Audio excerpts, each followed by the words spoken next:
Well, hey everybody, this is Chris DeFurio with Keys to the Shop. Welcome to another edition of Shift Break. Today's episode is brought to you by La Marzocco, who's been making espresso machines by hand in Florence since 1927. La Marzocco is one of the best espresso machine companies in the world, simply because everything they do is based on how they can supply their customers with the most innovative and dependable, beautiful espresso machines. That's the heart of the business of the specialty coffee shop, and they know it. And that's why so many people around the world prefer La Marzocco and have been using them for quite a long time. I recommend machines all the time to my clients from La Marzocco, especially the Linea PB. The integrated technology into the PB is this upgrade to the classic Linea that, as a barista working on that machine for a while, has just been a joy. And it's one of many different types of espresso machines you can find at lamarzocco.usa.com, or better yet, reach out to info@lamarzocco.usa.com, and one of their salespeople will be happy to help you get the right espresso machine for your cafe context. Love the people over there. Check them out, lamarzocco.usa.com. Today's episode is also brought to you by Espressly, who's creating custom branded mobile apps for coffee shops to allow you to have this integrated experience that is custom to your colors, your feel, your menu in your customer's phone. No competition with other people around you. It's just you and that customer who has grown to know the ins and outs of your company. It offers this option of convenience for the customer while not sacrificing the experience. If you want to go to espressly.co and learn more, I would encourage you to do so. If you're looking for an app for your cafe, they will help you. It's a no-risk model, no setup or development fees. And also, by the way, there's a loyalty program that integrates with Square. They integrate and work perfectly with Square at Espressly. This is a huge opportunity for many of you, so I would encourage you to check it out. Again, over at espressly.co. Okay, everybody. Well, today I wanted to talk to you about the subject of convenience and kind of in praise of inconvenient coffee. And I say that tongue in cheek because I think that there are obviously many hurdles to enjoying coffee that we need to get rid of. Lack of clarity around the types of coffees that a customer may enjoy or not enjoy. This is what we do when we give great hospitality. We help customers discover what they're going to love. We teach people about brewing, basic brewing, so that they can enjoy coffee in a way that is consistent at home, And also, we want to remove the obstacles from enjoyment in the way that people order in the cafe and how we work on our craft behind the bar in order to make sure that when they order their coffee, they don't have to worry about anything else and whether or not it's going to be consistent and excellent. They're just going to get a great product, and that's what we want. But here's the thing. In the industry currently, we are obsessed with this idea that almost all friction, or let's just even say investment of effort from the customer, is something to be innovated out of existence. We need to put things in capsules and balls and pucks and bags, and stopping just short of delivering the coffee directly to their bloodstream, as has been the long joke in the coffee industry. But the point of all of this is not so much that we're solving problems, in my opinion, that customers actually have, but we are creating categories of service that will help expand our brand and put us in the category of problem solvers. And customers are used to being marketed to in this whole, I will create a problem for you and then I will solve that problem for you. And kind of saying, yeah, I guess it would be nice to have something like that. I'll try it out. There's all sorts of preparation that has been laid down through eras of advertising in our minds that allow us to simply jump at the first sign of somebody having a new device, a new delivery system, and it solves the problem. It revolutionizes the thing. It makes it that much more accessible, easier, and all this other stuff. Now, in some ways that might be true, and there might be appropriate places for those things. My conversation with Ryan Wilbur of Synesso, we briefly mentioned the idea that hotels and spas and other places that benefit from super automatic technology and maybe even quality or higher quality versions of pods and that kind of thing. But by and large, we have to, I think, take a step back. And instead of rushing to say, we need to innovate for ease of delivery, we need to innovate in terms of value delivery of the things that we already have in place. No sooner, it's like a kid with a toy on Christmas. No sooner does the kid get the toy than it's all about thinking about what I'm going to get next Christmas. Well, guess what? People still brew coffee using Mr. Coffee. They still brew coffee using French presses and Melita pour overs and other implements that maybe the industry has lost its fascination with. And in losing our fascination with it, maybe that's a good thing because we can return a little bit more sober minded, but we should return because your customers aren't so easily distracted, really, but they are being kind of cowed into this question state where they say, well, maybe what I'm using isn't good enough.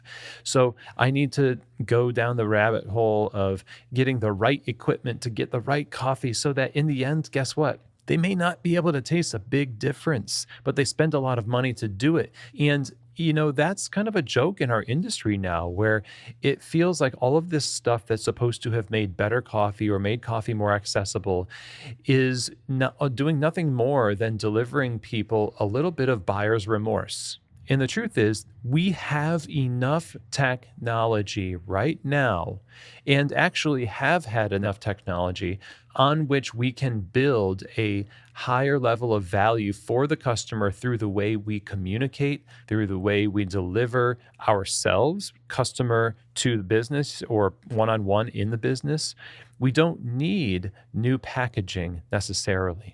We don't necessarily need new delivery systems or frozen balls of coffee shipped to your house on a bed of dry ice to make you feel as though, that's easier when in fact we've just shifted all of the labor to an unseen kind of a landfill of energy elsewhere.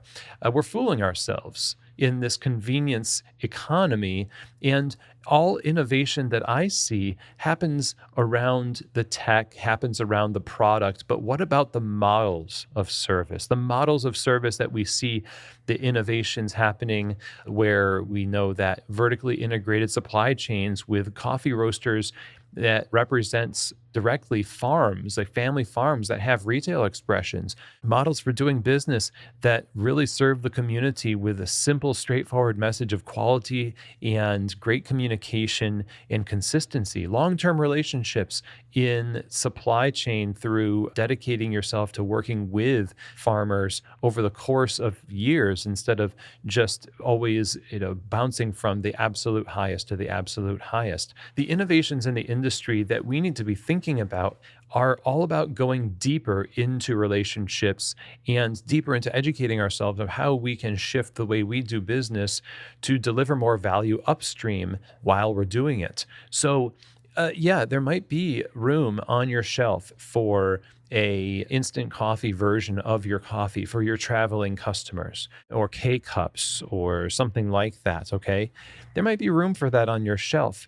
But where we get caught up is we start to invest too much hope in these things as being the answer to a problem that truly didn't really exist until the technology was invented.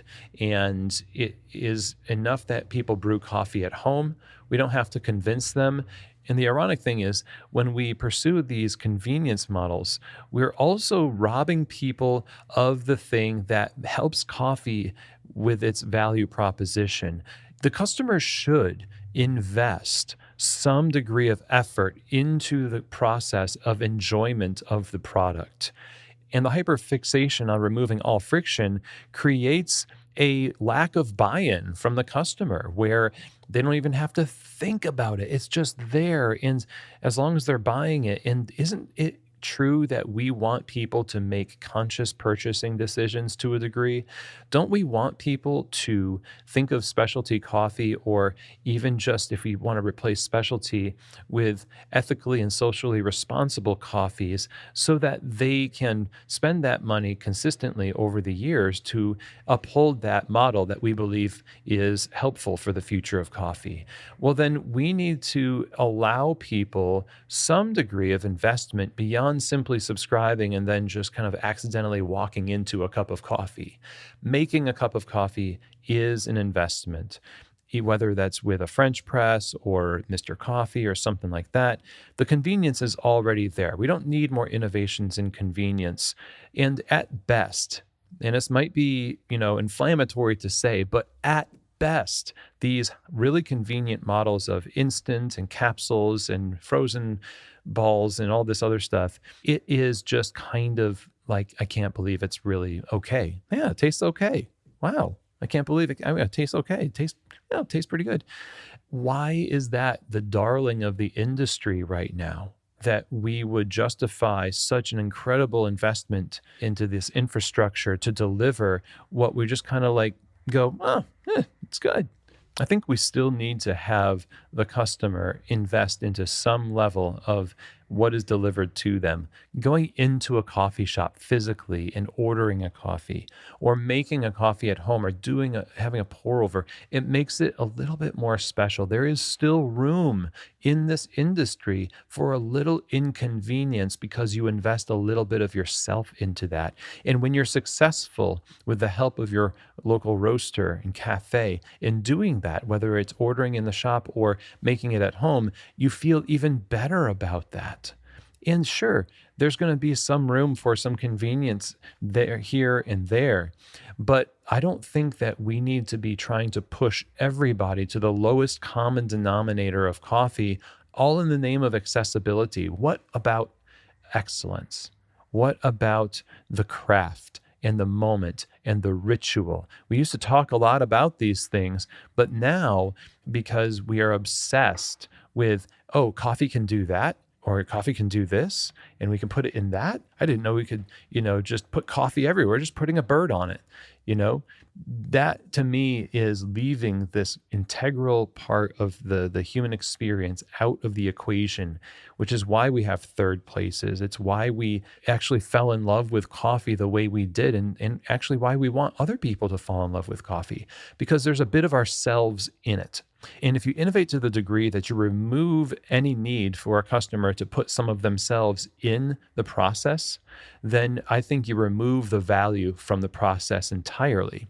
And so maybe we need to balance things a little bit here as we go forward. Certainly, I'm not somebody who completely shuns convenience in coffee. I've ordered food on apps before. I have purchased instant coffee and I have used it on airplanes and things like that, and that's fine.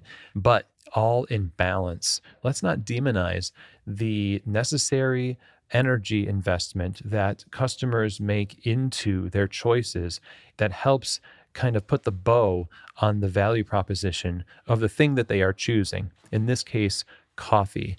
I think then the stories resonate more. We get more loyalty to that level of coffee. And it really helps us to not get carried away with trends that are really just extras, because we already have what it takes to make coffee easy enough for people to really enjoy their investment into it. So I hope this makes sense. Maybe I'm being a bit of a Luddite here and I'm just completely off base, but it's something I've been thinking about for quite a long time. And I still make pour-overs in the morning myself. That's part of my ritual. And I enjoy hearing what you think about this. And so that is it today. Thank you so much for taking the time to listen. And I will talk to you next week on another edition of Shift Break, from keys to the shop.